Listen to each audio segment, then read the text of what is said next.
Welcome back to Saltwater Podcast, bringing you the best in poetry, spoken word, arts and culture. Featuring some heavy hitters in the world of art and social change, Saltwater Podcast aims to emulate the intimate conversation that happens within friends while introducing its audience to a cohort of vibrant talent.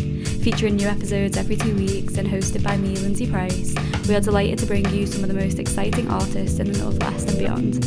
This podcast was launched purely from a crowdfunder, so I mean it from the bottom of my heart when I say we have you, the audience, to thank. Be sure to let us know what you think. Thank you for being here for this episode, and enjoy.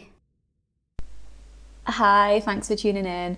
I am coming in with a few announcements before we get into today's episode. Don't worry if the vocal quality for this part is bugging you. It's about to get so much better in like 2 minutes.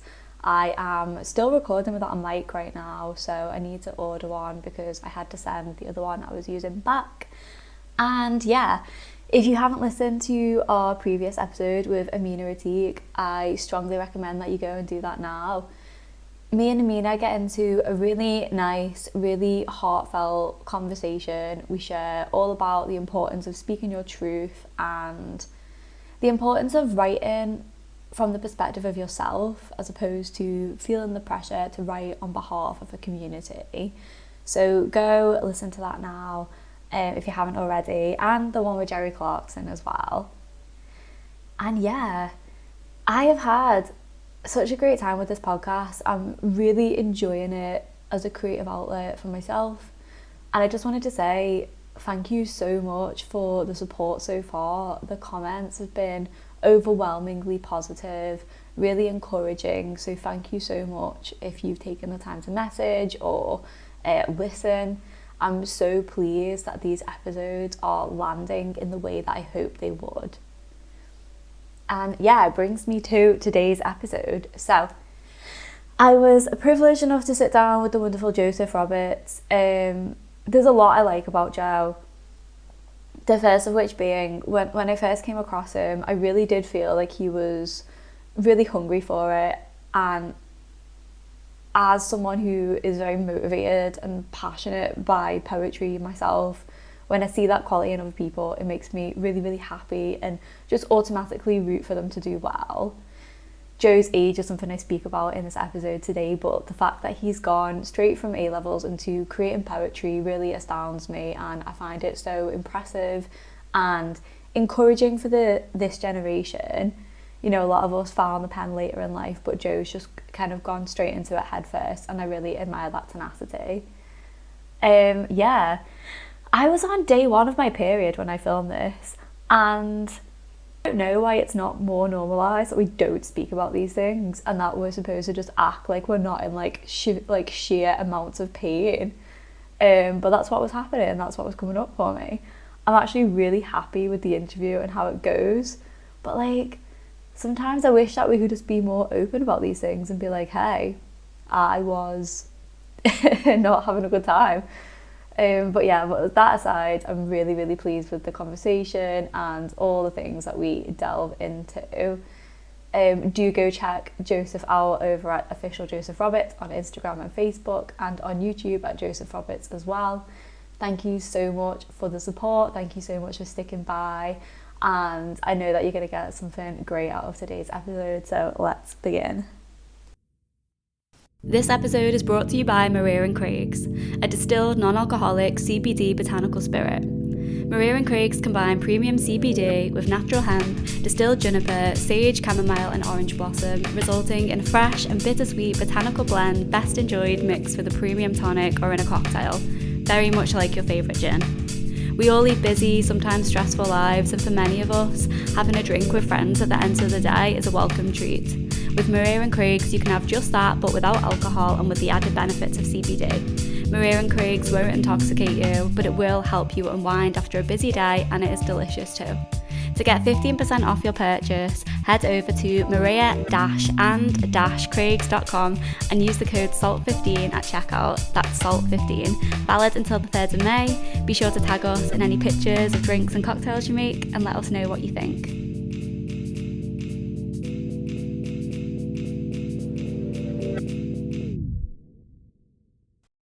Hi, welcome back to Saltwater Podcast, bringing you the best in spoken word, poetry, arts and culture. I'm so excited for today's guest, but before we get into the episode, I want to just say a couple little bits of housekeeping. So as it stands today, we hit our target for our fundraising page last night. So we actually set ourselves the target of raising £500 towards costs, towards some bits and bobs towards this, and we hit that. So I've actually put the page up to 700 because there are a couple of extra things that we want just to make sure that this can be like the best possible, highest quality that it can be. I'm not sure on the releasing kind of schedule, so I don't know when about in the series you'll be seeing this, but I just wanted to say, like, from the bottom of my heart, a huge thank you to everyone who contributed, who donated, who shared, and who said like lovely things as well. So now that that's over with, I want to introduce you to our guest today, which is the wonderful Joseph Roberts. All right. Hi, how are you? I'm good. I'm happy to be here. Thanks for inviting me. I'm so happy that you're here. Is it Joseph or Joe? Like, which do you prefer? Friends and family, just Joe in it. But Okay. I think as a writer, if you can say, I suppose Joseph Roberts, yeah. Mm-hmm. It sounds a bit more like proper. Yeah, just proper, yeah. Okay. So I'm going to tell you a little bit about Joe. So Joseph Roberts is an 18-year-old spoken word artist / poet from Liverpool. He is at Liverpool John Moores University studying English literature and creative writing. He's performed on BBC Radio Merseyside and has accumulated thousands of views from his spoken word videos through various platforms. He has now been going into schools and providing poetry workshops in the community. He writes passionately about identity, mental health, masculinity, the environment, and the harsh reality of the capitalist world surrounding us. Big fan. His style of poetry breaks stereotypes, tests the ethics and morals of the audience through philosophical concepts and nuanced perspectives. His poems are simply spoken, out loud, and simply displayed on the page, yet full of complexity for those who desire to listen carefully and read deeper. Joe, it is a pleasure to have you here. That is a mouthy bio. That's lengthy, but I enjoy it. Like, I feel like that does a really good job of kind of describing a little bit about like what it is that you're about. Like, do you agree? Yeah, I mean, I appreciate it. Yeah, I mean, I've never done a podcast before, so I'm happy to be on one. I'm just ready to see how it unfolds. Mm-hmm. It's just interesting being here as well in the studio. So I like that you took your shoes off straight away, and then I've also done the same thing. You've got to get comfy, haven't you? And we're also wearing matching striping socks, so that's a good shout. So I remember you probably about 2 years ago now, would you say? Yeah, I'd say 2 years ago. I was hosting Lovely Word at the time, which is a night in Liverpool. You came on stage. It was the Bee poem. That's it, yeah. If I remember correctly. Yeah, that's the one. Which we can get into and talk about in a little bit. But I just remember being so blown away straight away by the passion and the confidence that came off you. And especially, I think, for such a young age, because you must have been, were you 17 or 16? 16. 16. Yeah. So Joe you were doing poetry at events that you probably shouldn't have even been in. You were like in bars. Yeah, I couldn't get in. Like, some of them, they say like you need to buy a drink, to support it. And I think it was you. I can remember you buying me like a Coke or something, that was just maybe just so I could get in. Even with the Jacaranda, I've only just been getting into the Jacaranda within the last few months. Yeah. Being 18, so I had to go to Sefton Park. I used to do events. We just sit on the grass with have you heard of Give Poetry a Chance? Mm-hmm. So with Colo. That was it. So yeah. I just had to sit in the Sefton Park sometimes. But yeah. Mm-hmm. I actually was running a night at the Jacaranda and I got ID'd on a night out there and I couldn't get in. Really? And I just had to be like, and a part of me wanted to be like, I'm an organizer, I do an event here, but then I felt like that was going to come across a bit like, don't you know who I am? Like, so I was just like, let's just go. Like, yeah, I was deeply embarrassed, but it happens. Yeah, like, I don't want to focus on your age too much because I feel like that can sound patronising, and in many ways you're not young or like you're old, but like just I think because I've came across a lot of people in the poetry scene who have, you know, they've had a career, they've had a life, they've always wanted to write, and then maybe in their like 40s, 50s, 60s they're finding the pen for the first time, whereas you have came straight from A-levels into just writing and just putting it out there, and it seems like you haven't had that like crisis of confidence, like you've just kind of believed in yourself from the get-go. That's how it's looked to me. So I was wondering, like, does that feel right to you, or like? Yeah, that's right. I'd say at this level with the open mics and performing, and I say I started at 16.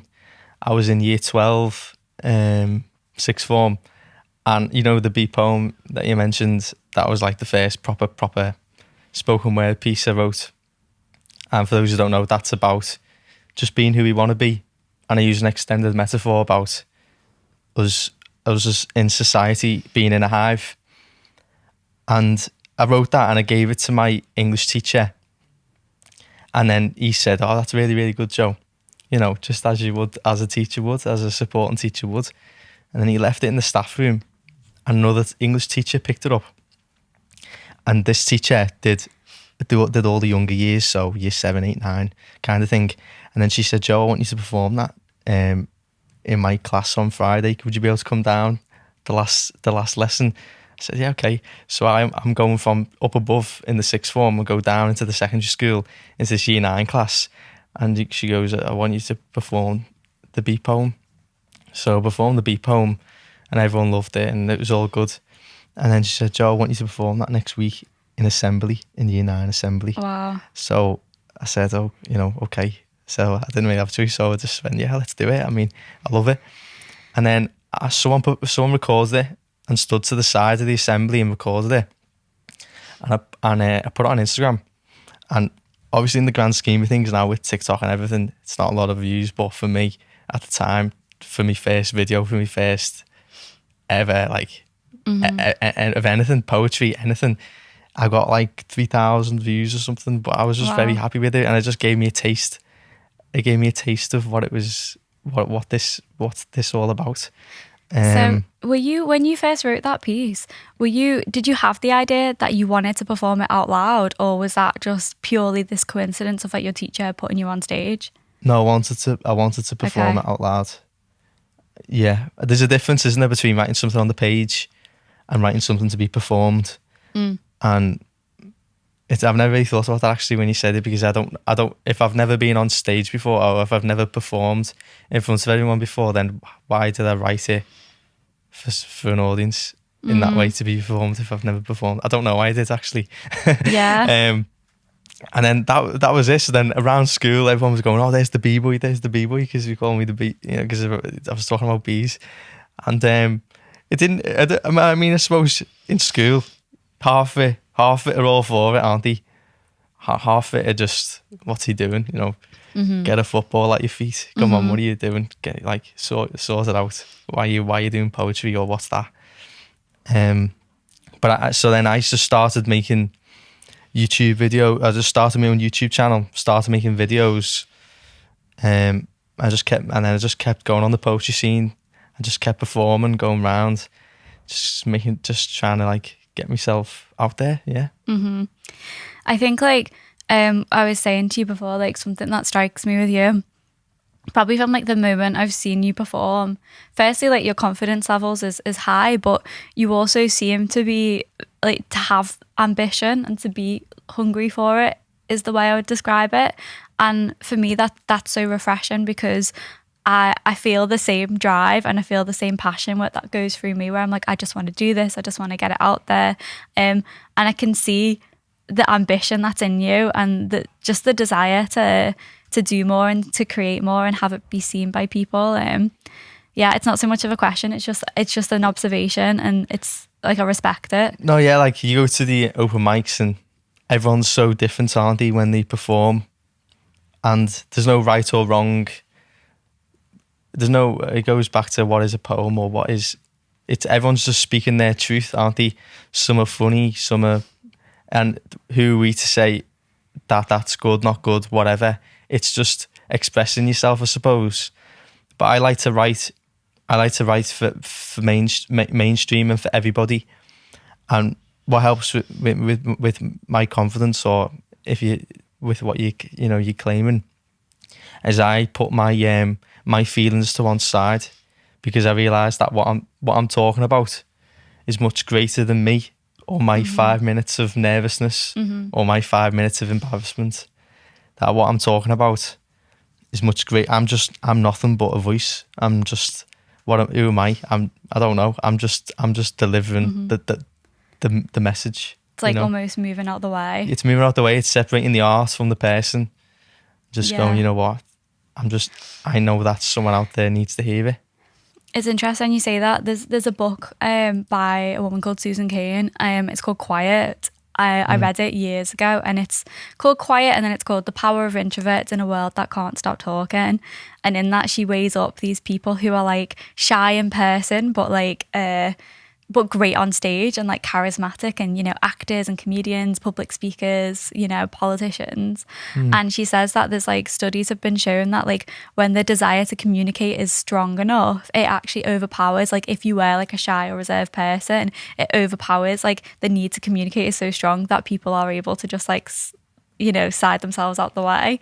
I feel the same. Like I can be so like loud and bubbly on stage, or do my poem and do what's necessary.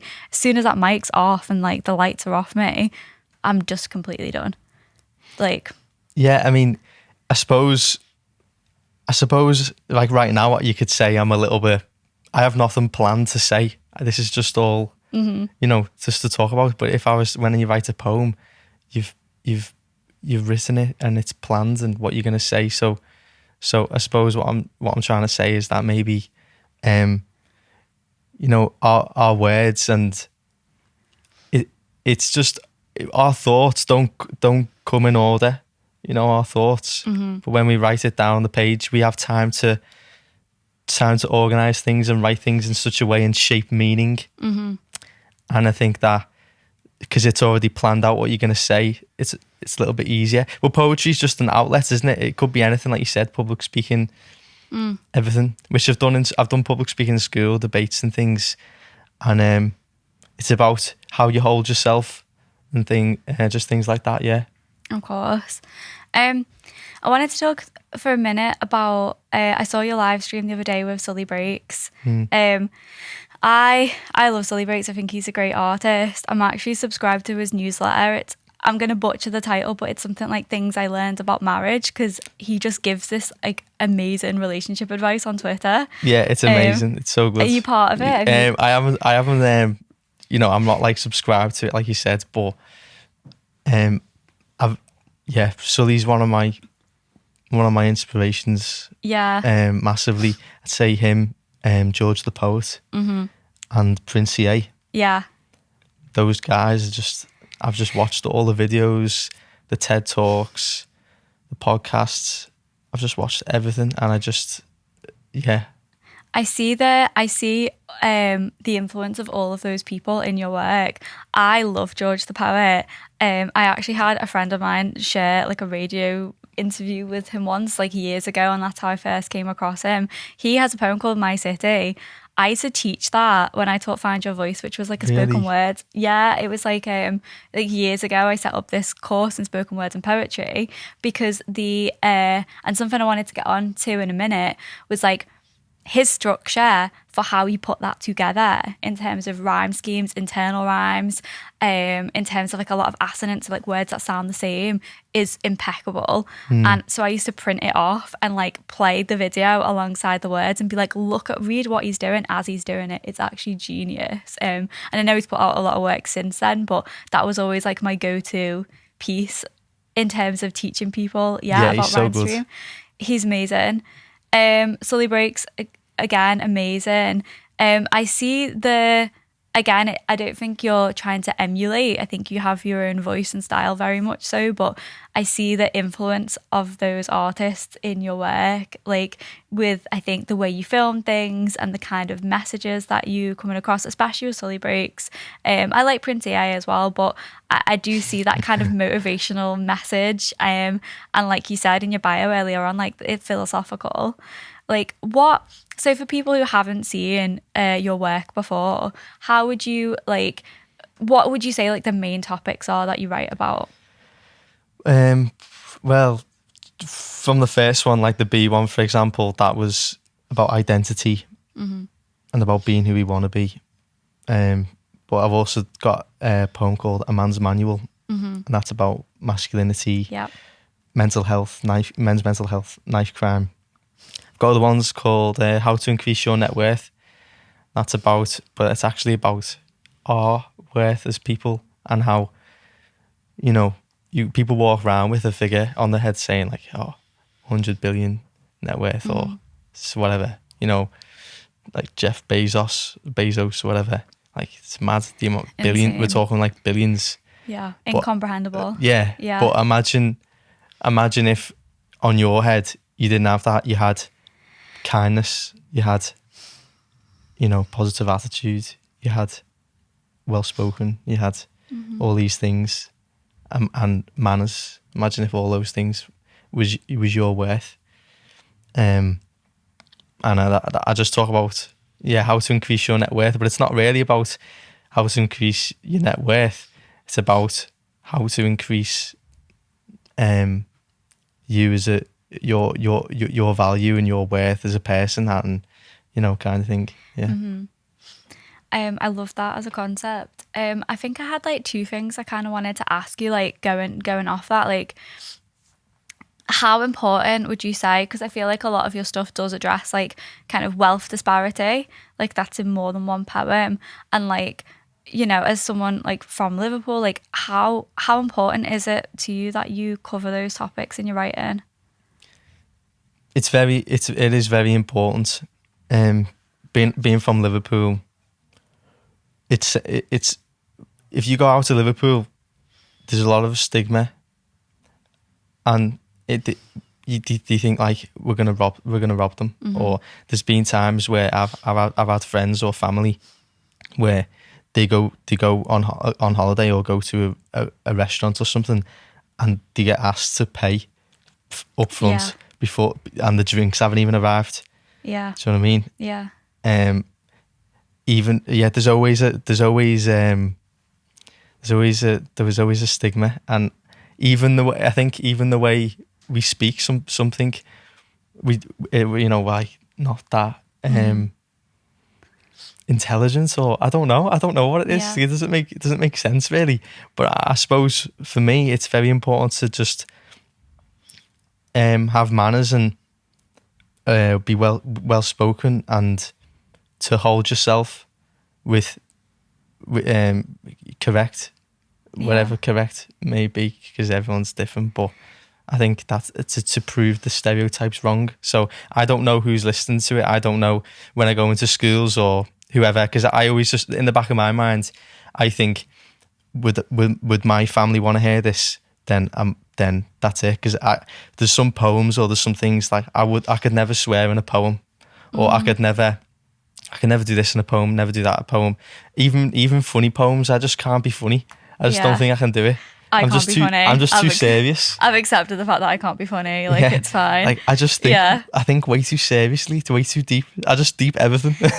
I've got like one breakup poem and it's got a funny story behind it. So like I tell the funny story, but it's still a sad poem. Like, just because I've done like comedy nights and stuff where they've put poets on alongside. Sometimes it's been horrendous and I've been like, you should not have programmed me. This is so awful. I actually have a really funny story. I think I'll tell that. Not today. I'll tell that at some point. Time. I had to kick someone out of a comedy night basically because they like heckled me when I did my poetry. Oh God, that's a memory.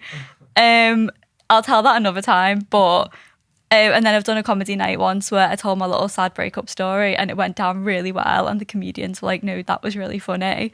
But yeah, I feel 100% on that. They're my boundaries. I feel like your non-negotiables. Yeah, I just couldn't. I hear things or hear poems or open mics, and I just think I just couldn't do that. I mean, I think but the beauty about it though is I've never not walked away from an open mic and not felt inspired or not felt moved or anything. So it's good because you don't know what you're going to hear, and there's no right or wrong because that's their truth in their head. That's their truth. Yeah, and you just You just respect it. It's like it's like a therapy session, isn't it?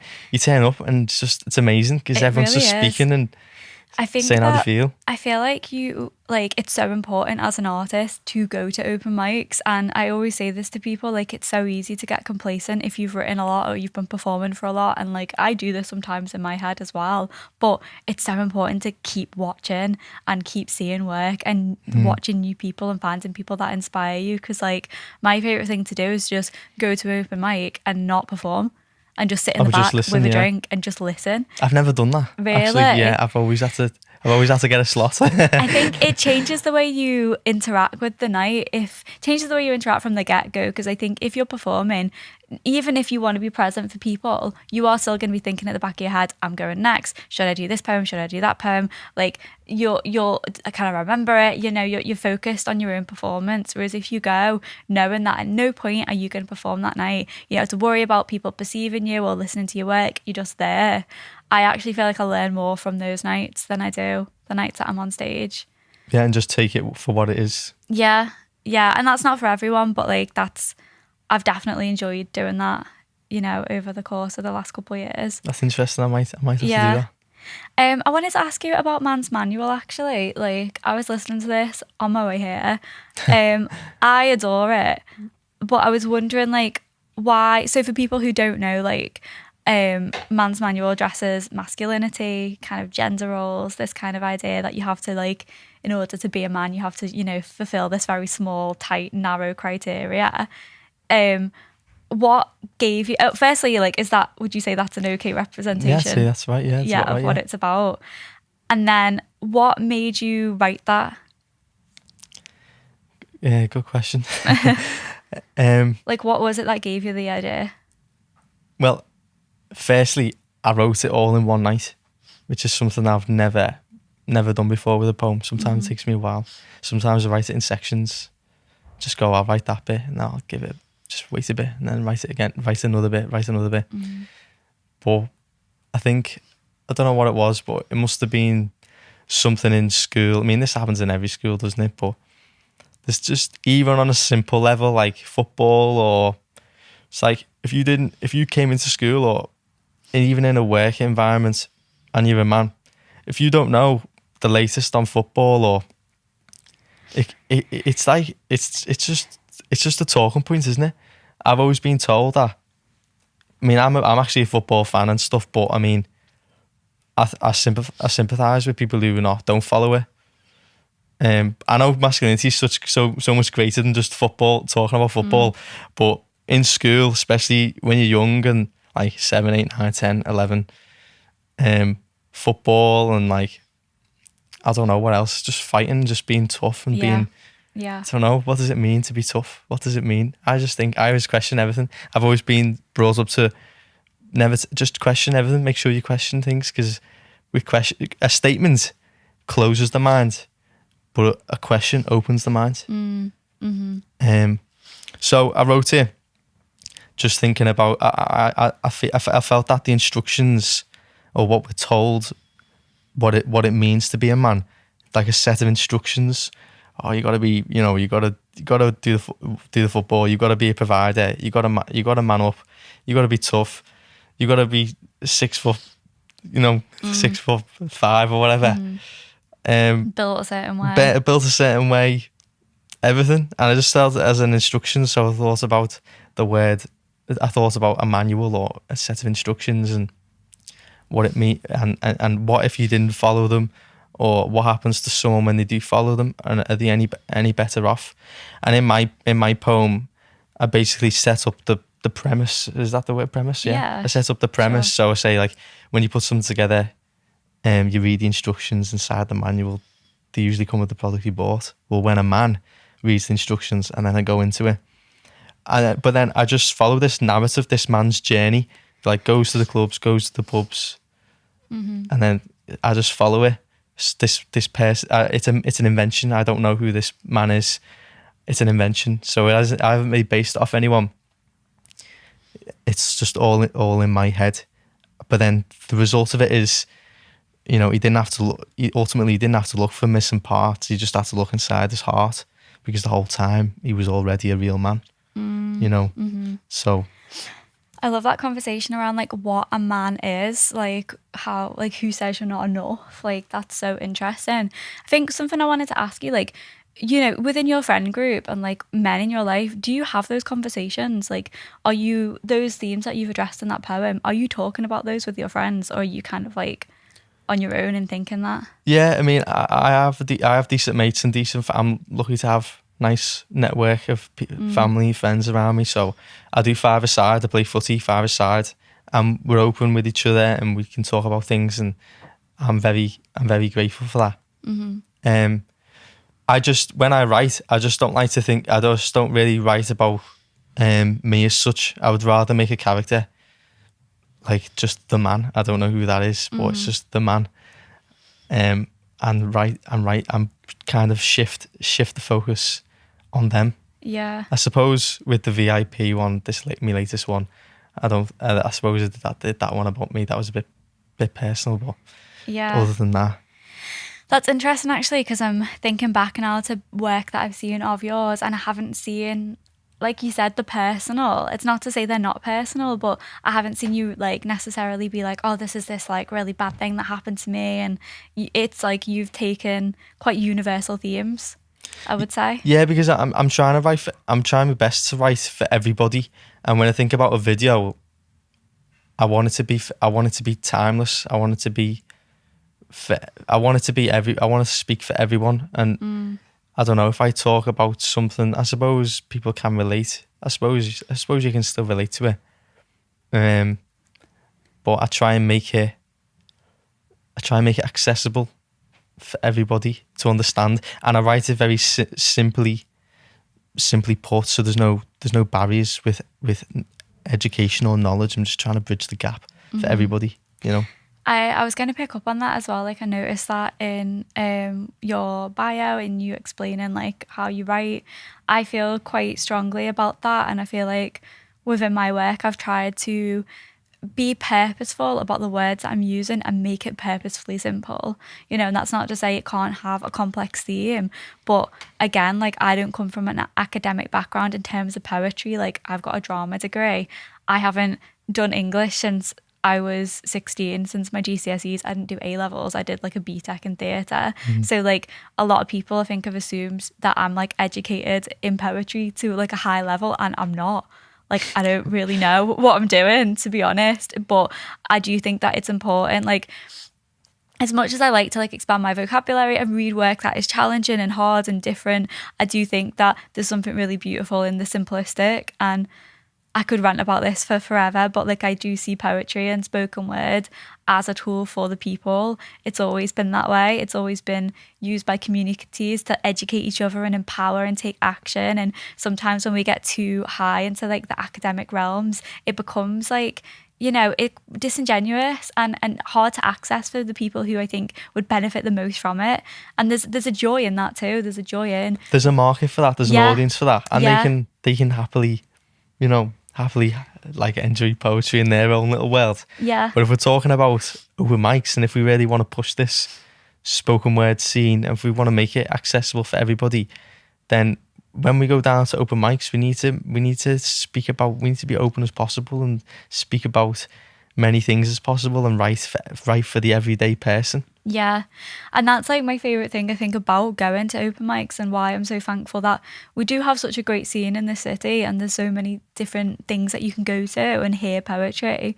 But especially when I was running, like the night I used to run, like when I was running Rhymes and Records, you know, you'd just see someone who was like in his 60s, full-time job, doesn't, you know, never would have dreamt of poetry when he was younger, but now he comes to this basement and does a poem about his wife, and it's beautiful. Like that for me is like why I do this, you know, hearing people use this tool for their own memory, for their own healing, to wrap their head around issues that they can't quite comprehend. Like I think that that's what it should be primarily used for. And yeah, again, like I love avant-garde poetry. I love reading something that's super complex and hard, you know, challenging. But, you know, like I remember doing my GCSEs and revising with my mum, and we loved like picking things apart together.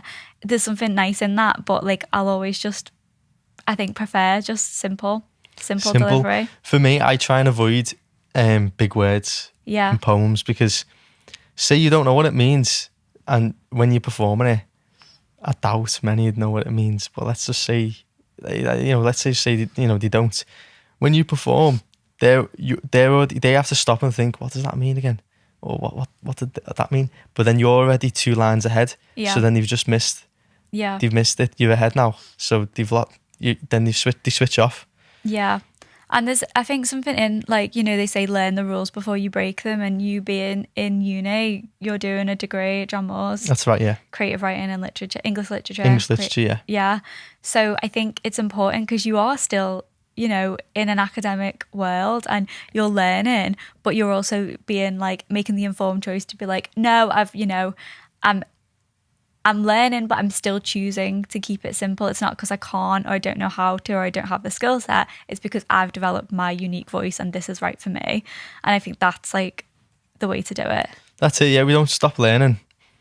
And even in an academic environment, I can tell that some, because I might send links to my lectures of poems and things, but I can tell that it might not go down well at times because they're used to reading,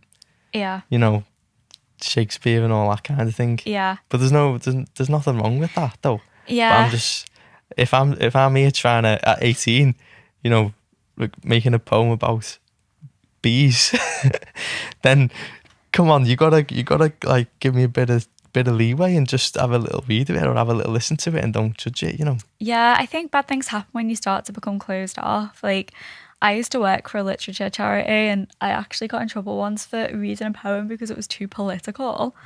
And I was like, what poem in this world is not political? Like, even if I wrote a love poem tomorrow, right, and published it, that will always be looked at with like a COVID lens, or like a queer person writing about love. Like, it's inherently political because we live in a world that has like things going on. Like, I really don't think that you can separate it in that way. But I just remember thinking that's hilarious to me, because that's like the reason why we have poetry. The root of all poetry is to inspire change. So just because it's not a story about like a white guy goes for a walk and he looks at a flower and that's it done, that's the end of the poem, which was a lot of the work we were reading. But like, yeah, it was a Rudy Francisco poem actually. It was about how it was actually quite similar to do with like the toxic masculinity kind of thought. It was about how they'd melted down like firearms into musical instruments. So it was a really beautiful metaphor. Was it something to do with guitars instead of guns? I think like the poem was called The Heart and the Fist, but it was that was like, was that the description in it? Yeah. And I just thought this is beautiful. And like, there was a man who in that group who was, facilitating work for like men in prison and stuff. And I was like, this is perfect. Like, this is such a good piece. And they were like, yeah, we're not going to print that. We're not going to give it to people because it's like, it's too political. And I was like, that's just the whole point of it. But yeah, I completely agree with like your stance on that. Yeah, like I've always been told, my nan tells me, if anyone tells you, when you go to university, like when I was because I'm in university, she says, if anyone tells you you can't read this book or then don't listen to them, because next we'll be burning books. Like, that's what Hitler did. You know what I mean? Yeah. Like, you can't. I mean, I think even books. I was having this discussion the other day, but books, they're interesting because there's some things that are absolutely bad to read, or why can't we read them, or why are they banned, or are they do you think it's interesting, isn't it? Like, do we think, the way you've got, let's say on a video game or something, it says 18 on it, do you think we should have 18 on books? Yeah. Maybe. Because knowledge is power, isn't it? And if you read something, doesn't necessarily mean you're going to take on board, do what they do, or take on board from it, but you can learn historically how that happened during that time. But it doesn't necessarily mean you're gonna. Does that make sense? Doesn't necessarily mean I don't know, let's just say, it's like the more knowledge you're armed with, the better. It doesn't necessarily, it's like, this is not the right comparison, but it's like saying that playing like a violent video game is going to make you violent. It's not necessarily going to do that. It's like just learning about, you know, bad acts in history isn't going to make you, if anything, it's going to generate more empathy. yeah, just even just censorship and things, and there must be a reason why they don't want you to read it, because and then it comes back down to class then, doesn't it? Some things they don't want you to know, and why don't they want you to know it? Yeah. Because there's more of us than there are of them. Sure. I think I'd be skeptical of anything, any person or organisation that tried to ban knowledge or exploration or questions or curiosity. I think it's really important that we're able to, you know, have freedom of thought and ask questions and have difficult conversations with each other. I think that's super important. We have to remain curious. Yes. As a species, don't we? Yeah. It doesn't necessarily mean you have to be argumentative and you know, ask. I mean, there's just things a stupid question, but it doesn't mean you go around saying the earth's flat. I'm not saying that, but I mean, you need to have an open mind. This podcast theme is changing drastically, just like you need to have we need to have like an open mind. Yeah. Well, basically what I'm trying to say. No, I get you completely. I think being able to question, especially like the status quo in society, is question really things important. Exactly. That's it. Really. You know, and doing that through poetry, I think is it's such a method that lends itself so well to that. So just a couple of questions before we'll start to wrap up in a minute, and I will have you perform one of your poems for us. So, which is VIP, I believe. Yeah. Great. Before we do that, just like, what's the future? Like, what plans have you got coming up? Like, where do you kind of see yourself going in poetry? I'm just gonna keep making me videos. I've got a book. I've been working on a book, so I haven't said too much to anyone about that. But I'm gonna get that book out. Okay. Maybe towards the end of this year, or I'm not too sure yet. Does it have like a name, or are you kind of not saying yet? I'm just gonna keep it. I'm just gonna leave it Okay. So I'm working on that, but I'm just gonna keep making me videos, keep pushing it. Just go to more events, bigger events, better events. Just get better, everything in every aspect. Yeah.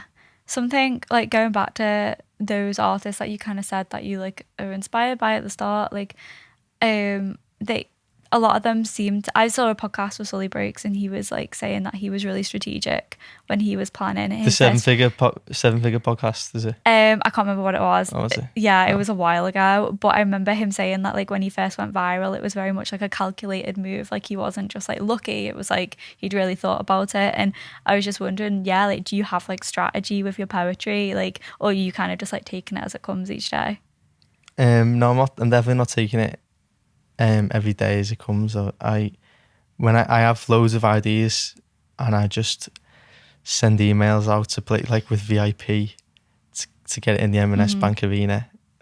I'm just crafty. Yeah. I just try and make sure that my idea, that what I've written, the idea and the concept and the video makes up for that makes up for that writing, and it does it justice. So I'm willing to wait however long it takes until I can get that video together and the venue and or whatever that may be in the future, and make sure that I get it right. Yeah. I think it's quite an interesting story, the VIP thing, just because you were like really hounding them every day. Like for those who don't know, like Joe managed to get which arena was it? The M&S Bank Arena. The M&S Bank Arena. You were allowed to film there for free, your poetry video, because you were just emailing them constantly and asking when you could come in and film. And I respect that so much, just that tenacity of like, no, I'm doing it. It's a hustle, innit? Yeah. You just gotta get what you want. You gotta, on your your dreams and your goals. You can't just let them sit there. You don't have time. There's something that the quote that the Buddha wrote, and it said, the problem is you think you have time. And I stand by that. And you don't know how long we've got, and you can't just let things sit. You've got to just do. That's why I'm making my videos. That's why I'm just so active, trying to push it every single day. You've got to be relentless. That's so true. Okay, hit us with a poem and then we'll close out and you can tell us where we can find you and all of those things. Just VIP, yeah. Yeah, go for it. Sound. VIP. A very important person. But what makes a person get a very in front of their importance? A VIP might be someone on the front cover of a magazine. Get 1,000 flashes from the cameras as they step out of the limousine. Walks down the red carpet into a venue heavily guarded to sit with a bunch of other VIPs. A VIP gets better everything. A better section in the venue, better seats, and even complimentary drinks. Now, none of that has ever happened to me, which means unfortunately I'm not a VIP. Is a VIP and a very important person two different things? I don't know, you tell me. Because they may have a better view. However, we are all sitting in the same venue. And from where I am, I can see enough to know that this is the biggest insult. And at default, we are all an important person, an IP. That's agreed. But to give someone a V is very ambiguous, don't you think? I would say my nan is a VIP because she's a very important person to me. But you've probably never seen or heard of her, so you won't know what it means.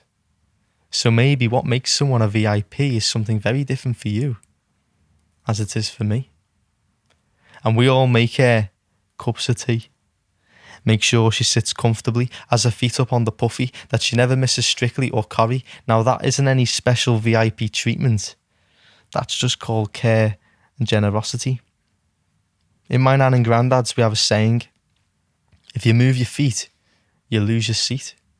Where if someone gets up, you are given permission to take their spot. Imagine if I did this in a concert and the VIP came back from the toilet to find me in their seat, they'd be furious. But I wouldn't dare try because I know my place. I know my seat. And besides, it wouldn't even work because they'd just click their fingers in the air and call security on me. And every row, high to low, front to back, is an alphabetical seating plan of class. And the placebo effect from the tuxedo and dress makes us think that we are less important than them. We see these VIPs on reality TV shows, but the reality of it is that it isn't reality though. And we see what they have, and we wish that we had what they have, but surely there's more to a VIP than just that. And I'm no stranger to the feeling when the bouncer at the door opens the ropes for them and closes it for you. And their name is always on the list. It's as if the pen itself knew. Maybe that's why the ink is called royal blue. Champagne on ice. Perhaps we need to open our eyes and see that the man who bottles the champagne all day on minimum wage is probably working out there somewhere in a factory. And he will never be a VIP. But he is a very important person to that company. And when he goes home, he's a very important person that plays a very important role in his family. And as a hobby, he may play football of a weekend and he's a goalkeeper, which means he's a very important person in the team. But when he steps off the pitch, he's no longer a VIP in that field. So what I'm trying to say is that we're all VIPs in different ways. And don't be afraid to upgrade and ask for a better seat. Because believe you me, if we were basing it off what was actually very important, there'd be enough room for us all to be VIPs. Thank you so much for sharing that with us. Nice one for having me. Joe, it's been a pleasure. Tell us where we can find you. So my Instagram is officialjosephroberts. My YouTube's just Joseph Roberts. Facebook, Official Joseph Roberts. TikTok, Official Joseph Roberts.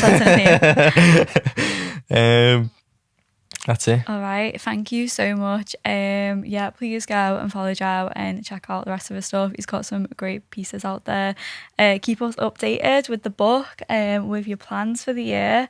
And again, thank you so much for coming on Saltwater Podcast. Nice one. We'll see you all in the next one. Thank you so much for tuning in.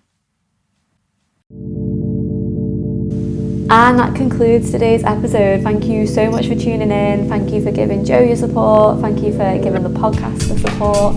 Be sure to check out Joe over at Official Joseph Roberts on Facebook and Instagram, and Joseph Roberts on YouTube as well. Don't forget to rate and review the podcast, and you can follow us at Saltwater Poetry on Instagram, and we have a YouTube channel if you're listening to this as well. And be sure to check out our sponsor Maria and Craig's, and I will see you next time.